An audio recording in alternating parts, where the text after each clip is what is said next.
నేను నమ్మలేను.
నేను విన్నది నిజమేనన్నమాట.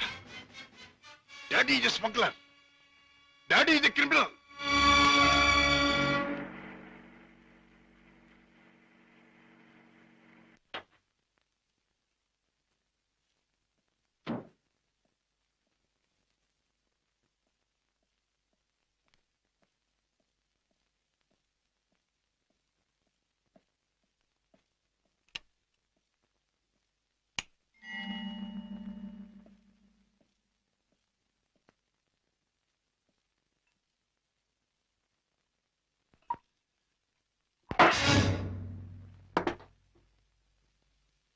నాకు పోయండి రాజా. అవును, తెలిసిన నిజాన్ని తట్టుకోవాలంటే తాగక తప్పదు. తప్పనిసరిగా నీతో తాగించే ఆ తెలిసిన నిజాలేమిటి? నీకు తెలియదంటారా? నీకేం తెలిసిందంటాను. ఏనాడో తెలియవలసింది, లేదా ఎప్పటికీ తెలియకూడదు తెలిసింది. నేను దండం పెట్టే దేవుడు దారుణమైన రాక్షసుడని తెలిసింది. అన్నం పెట్టి చేయి అన్యాయంతో చేయి కలిపిందని తెలిసి. రాజా. అవుండే, మిమ్మల్ని గురించి భయంకరమైన నిజం ఒకటి తెలిసింది. మీరు చేసేది స్మగ్లింగ్ అని తెలిసింది. మీరు నేరస్తులని తెలిసింది. తెలియగానే నేను నమ్మలేదు. ఇప్పటికీ నమ్మాలంటే నా మనసు ఒప్పుకోవటం లేదు. అందుకే మీ నోటి వంటి మీ మాటగా మీరే చెప్పండి డాడీ, మీరు నేరస్తులేనా? చట్టం దృష్టిలో దోషులేనా? మీరు చేసేది సంఘానికి దేశానికి ద్రోహమేనా? చెప్పండి డాడీ, చెప్పండి. మై డియర్ బాయ్, నీకు తెలిసిందంతా నిజమే.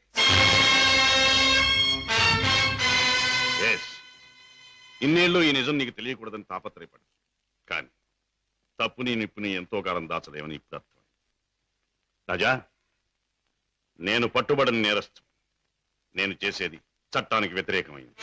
అంటే ఇంతకాలం మీరు నాకు పెట్టిన అన్నం, నేర్పించిన చదువు, ఏర్పరిచిన సౌకర్యాలు, తీర్చిన సరదాలు అన్ని అన్యాయపార్జనతో సమకూర్చినవి, అంతా పాపిష్టి సొమ్ముతో తెచ్చినదేనా డాడీ? దౌర్భాగ్యపు డబ్బు కోసం, అస్థిరమైన ఐశ్వర్యం కోసం మీరు అవినీతికి దిగుదారా? లేదురా, లేదు. డబ్బు మీద ఆశతో, సంపద మీద వ్యామోహంతో కాదు నేను ఈ దారి పట్టాను. కట్టుకున్న మనిషి మీద ప్రేమతో, కన్న బిడ్డ మీద మమతతో తప్పనిసరి ఈ తప్పు దారి పట్టాను. డాడీ, పసివాడిగా ఉన్నప్పుడు నీకు పాలు లేక, జబ్బుతో మంచంలో ఉన్న మీ అమ్మకు మందు లేక, నిరుద్యోగిగా ఉన్న నాకు వేరే దారి లేక వీధిన పడ్డాను.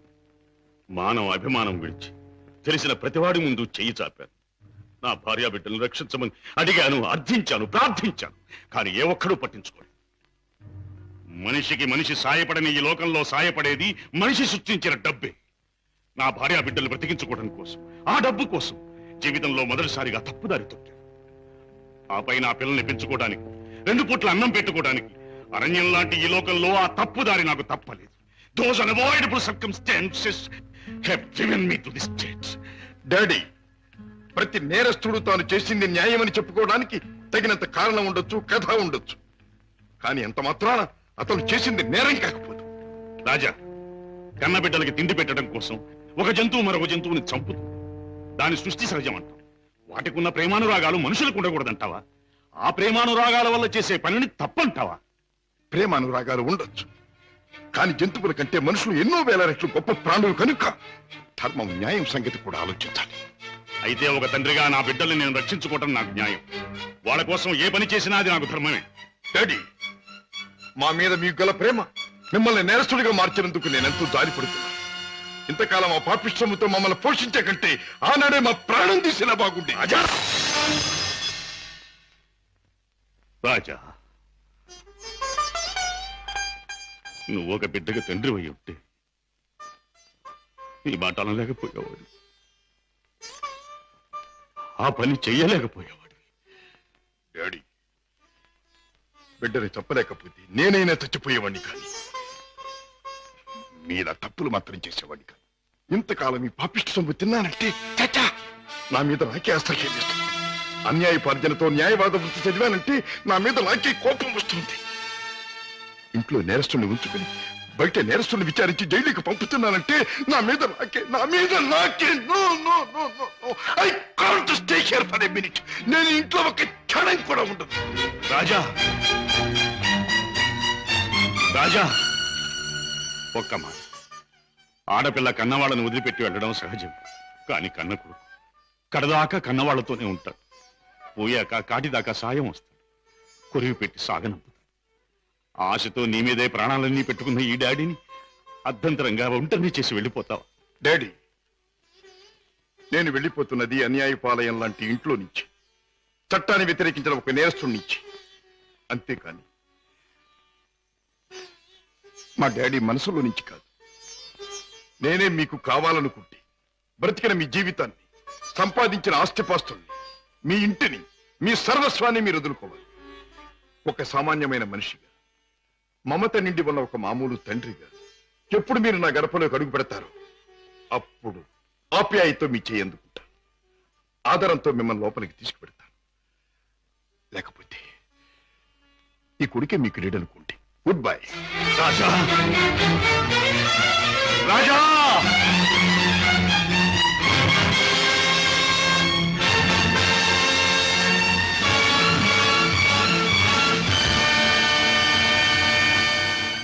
రాజును చెప్పేది మీ నాన్నగారు స్మగ్లర్స్ బుట్టాకు సంబంధించిన వారా? అవును సీత, ఈ విషయం నాకు తెలియకుండా నా ప్రాణం పోయినా బాగుండేది. నాది గొప్ప పుట్టుకని, నా తండ్రి ఒక గొప్ప వ్యక్తి అని గౌరవంగా తలెత్తుకు తిరిగిన నేను ఈ నిజం లోకానికి తెలిస్తే తల వంపులు కావాలి, లేదా తల వంచుకు చావాలి. బాధపడకు రాజా. సీత, మగవాడిగా నాకేం పర్వాలేదు, కానీ డాడీ నేరస్తుడనే విషయం నా చెల్లెలికి, ఆమె భర్తకి తెలిసిన రోజున ఆమె కాపురం వల్ల కల్లోలమవుతుంది. నేరస్తుడి కూతురు తన భార్య అని తెలిసిన రోజున నా బావ ఆమెను అసక్కించుకోవచ్చు, లేదా వదిలేయచ్చు. రాజా, ఆమెకి నిజం తెలియనివ్వద్దు. అవును, మా బ్రతికేమైనా సరే నా చెల్లెలి కాపురం చక్కగా ఉండాలి. అందుకే ఆమెకి నిజం తెలియనివ్వకూడదు. ఏమిటి, అన్నయ్య ఇంట్లోంచి వెళ్ళిపోయాడా? అవునమ్మా, 2 రోజులైంది. అప్పటి నుంచి పెద్దయ్య గారు తిండి కూడా మానేసి తన గదిలో కూర్చుని కుమిలిపోతున్నారు. ఏం జరిగింది రావయ్య? అసలు గొడవ ఎందుకు వచ్చింది? నాకు తెలియదమ్మా. ఇద్దరూ గదిలో ఏదో గొడవ పడ్డారు. రాజాబాబు తనే పోతానన్నాడో పెద్దయ్య గారు పొమ్మన్నారో నాకు తెలియదమ్మా. బాబేడి? తాతగారు నువ్వా బాబు? రా, కూర్చో. నువ్వైనా వచ్చావు, సంతోషం. మా ఎండిపోయాడా? ఎందుకని? నువ్వు కోపడ్డావా? లేదు బాబు, వాడే నన్ను కోపడి వెళ్ళిపోయాడు. ఉండమని ఏడ్చినా ఉండలేదు. ఏమిటి డాడీ, అన్నయ్య ఎందుకు వెళ్ళిపోయాడు? మిమ్మల్ని ఎందుకు కాదనుకున్నాడు? కాదనుకున్నది వాడు, వెళ్ళిపోయింది వాడు. ఈ ప్రశ్న నన్ను కాదమ్మా అడగాల్సింది. వాణ్ణి చూడమ్మా, మీ అమ్మ చనిపోయినప్పుడు మీ ఇద్దరిని చూసుకుని బతికాను. నువ్వు పెళ్లి చేసుకుని వెళ్ళిపోయినప్పుడు వాణ్ణి చూసుకుని బ్రతికాను. ఇప్పుడు వాడు కూడా వెళ్ళిపోతే ఇంకెవరిని చూసుకుని బ్రతకాలి? ఎందుకు బ్రతకాలి? బాధపడకండి డాడీ, నేను అన్నయ్యతో మాట్లాడతాను. నచ్చ చెప్పి మనసు మార్చి మీ దగ్గరకు వచ్చేటట్టు చేస్తాను. పద్మ ప్లీజ్, నేనేమి చెప్పలేను, చెప్పను. నన్నేమి అడక్కు. నిన్నేమీ అడగనన్నయ్య, కానీ నేనే ఒక విషయం చెప్తాను విను. అమ్మ పోయాక మళ్ళీ పెళ్లి చేసుకుంటే సవతి తల్లి మనల్ని సరిగ్గా చూడదని మళ్ళీ పెళ్లి చేసుకోవడం మానేశారు ఆయన. తల్లి లేని లోటు పెంపకంలో తెలియకూడదని తనే తెల్లై మనల్ని పెంచారు. పెరిగొస్తున్న మనమే తన సర్వస్వం అనుకున్నారు. ఇలా జీవితంలో ఎంతో త్యాగం చేసి ఎన్నో సుఖాల్ని పోగొట్టుకున్న మన డాడీ ఈ రోజు నువ్వు ఇల్లు విడిచిపెట్టి రాగానే ఎంత కుమిలిపోతున్నారో తెలుసా? అన్నయ్య, ఈ వయసులో ఆయన ఎందుకు బాధ పెట్టాలనుకుంటున్నావు? ఎందుకు ఒంటరి వాడిని చేసి శిక్షించాలనుకుంటున్నావు? ఎందుకు ఆయన గుండెల్ని గాయపరచాలనుకుంటున్నావు? ఎందుకన్నయ్యా, ఎందుకు? పద్మ, ఆపు. నీ మాటలతో నన్ను వేధించు. వెళ్ళిపో. వెళ్తానన్నయ్యా, వెళ్తాను. కానీ ఒకటి మాత్రం గుర్తుంచుకో, కారణం ఏదైనా దైవం లాంటి డాడీని బాధ పెట్టడం మాత్రం పాపం అన్నయ్య, పాపం.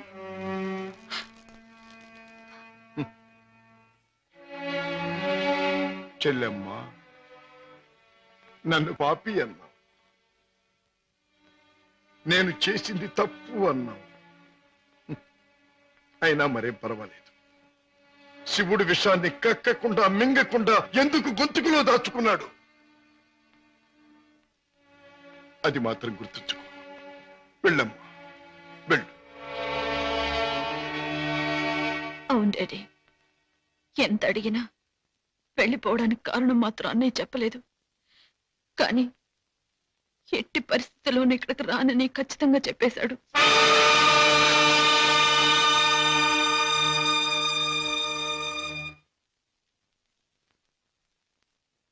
రాజా, అర్థం లేని నా బ్రతుకి అందమిచ్చావు. నిన్ను కలిసాకే నా జీవితం ఎంతో మధురంగా మధురంగా.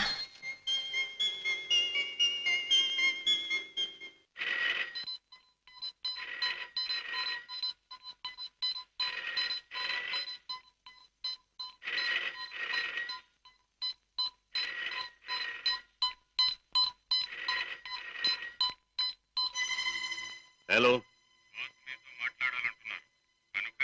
Reason to me first. ఈనాటి నుంచి మీ ముఠాతో నాకు ఎటువంటి సంబంధ బాంధవ్యాలు లేవు. మీకు తెలిసిన శశిభూషణ్ నిన్న రాత్రితోనే మరణించాడు. ఈ రోజు నుంచి కొత్త శశిభూషణ్ కొత్త జీవితం మొదలెడుతున్నాడు. బెదిరించినా భయపెట్టినా లాభం లేదు. నన్ను వదులుకోండి, నన్ను మర్చిపోండి. ఇవే నా పాత జీవితానికి ఆఖరి మాట. Bye.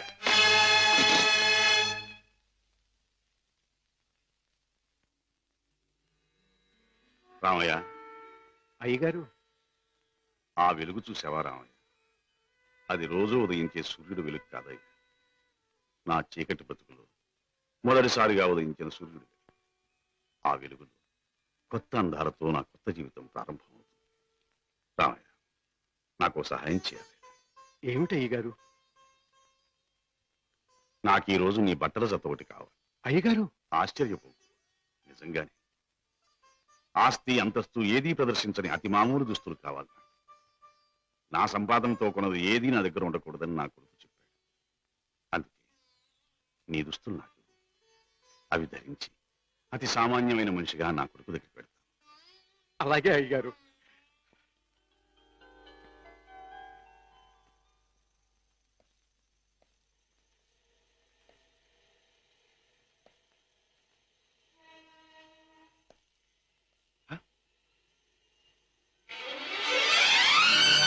Raja,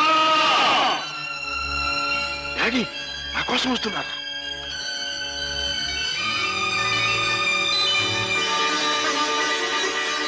daddy, Raja.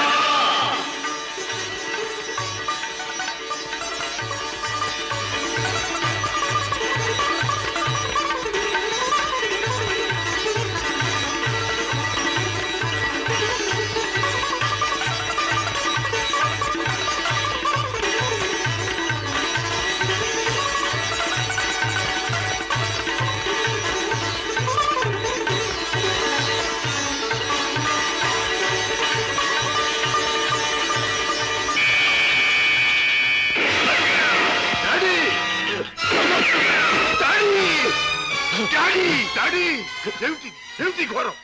My dear son, దారి తప్పిన మనిషి ముగింపు ఇలా దారుణంగా ఉంటుందని నాకెప్పుడో తెలుసు. డాడీ! రాజా, జీవితంలో అన్నీ పోగొట్టుకున్నవాణ్ణి, నాకు మిగిలిందల్లా నువ్వు ఒక్కడివి. నీకు దూరమై ఒంటరిగా బ్రతకడం కంటే మంచివాడుగా మారి ఇలా మరణించడమే మంచిదనుకున్నాను. డాడీ! ఎవరు ఎవరు మిమ్మల్ని దెబ్బతీసింది? ఎవరు? నా మాటలు విని మారిపోయి వస్తున్న మిమ్మల్ని చంపడానికి ప్రయత్నించింది ఎవరు? ఎవరు డాడీ? ఎవరు? చెప్పను, చెప్పలేదు. డాడీ! రాజా, రాజా, మొదటిసారిగా మీకోసం నేను తప్పు చేశాను. ఆ తరువాత మిమ్మల్ని చంపుతామని బెదిరించి నా చేత వాళ్ళు తప్పులు చేయించారు. మీకోసం, మీ మంచి కోసం అడ్డదారి నడిచిన నేను అన్నీ మర్చిపోవాలని తాగుడికి దగ్గరయ్యాను, బిడ్డలకు దూరం అయ్యాను. ఇప్పుడు ఇలా వెళ్ళిపోతున్నాను. అలా అనకండి డాడీ. అన్యాయంగా మిమ్మల్ని అంతం చేయడానికి ప్రయత్నించిన ఆ మనుషులెవరు? వాళ్ళంతా నేను చూస్తాను. చెప్పండి daddy. No no, I won't tell you, I won't tell you. Daddy! Raja, సుఖంగా బ్రతకవలసిన నువ్వు ఆ రాక్షసుల జోలికి పోయి ప్రమాదం తెచ్చుకోవటం నేను సహించలేను. రాజా, డాడీ! రాజా, నిండు మనసుతో ప్రేమించే కన్న కొడుకు చేతిలో కన్ను మూయటం కంటే నాకు వేరే అదృష్టం ఏం కావాలి? డాడీ! ఏం కావాలి? Daddy! Good bye my son. Daddy!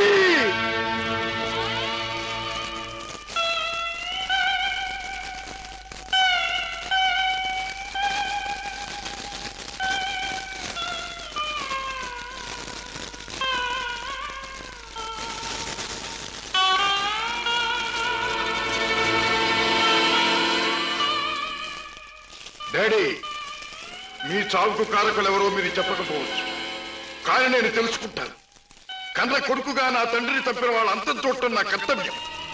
ఆ నా కర్తవ్యం నెరవేరుస్తానని మీ చిట్టి మీద ప్రమాణం చేస్తున్నా.